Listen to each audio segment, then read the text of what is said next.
সীমান্তে বিজিবির কঠোর অবস্থানের পর কমে এসেছে বিএসএফের পুশ ইন।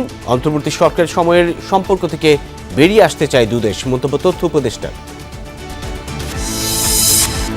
বিশাল বাজেটে মিলছে না আয় ব্যয়ের হিসেব, উচ্চাভিলাষী রাজস্ব লক্ষ্য অর্জন নিয়ে সংশয়। নিম্নবিত্তের স্বস্তি নিশ্চিতই মূল চ্যালেঞ্জ।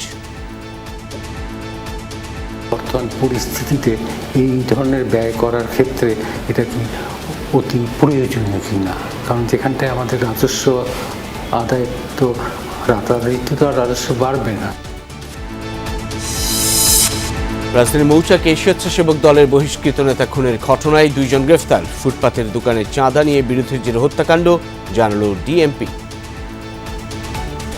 সিসি ক্যামেরা ফুটেজ সংগ্রহের চেষ্টা অব্যাহত আছে। এই সমস্ত প্রাপ্ত তথ্য প্রমাণাদি পর্যালোচনা করে ইতিমধ্যে ঘটনায় জড়িত সন্দেহে 2 জনকে গ্রেপ্তার করা হয়েছে। হামে আজ আরও 2 শিশুর মৃত্যু। বড় অংশেরই প্রাণ ঝরেছে টিকা নেয়ার আগে। ভ্যাকসিনের বয়সসীমা এগিয়ে আনার ব্যাপারে সিদ্ধান্ত হয়নি এখনো।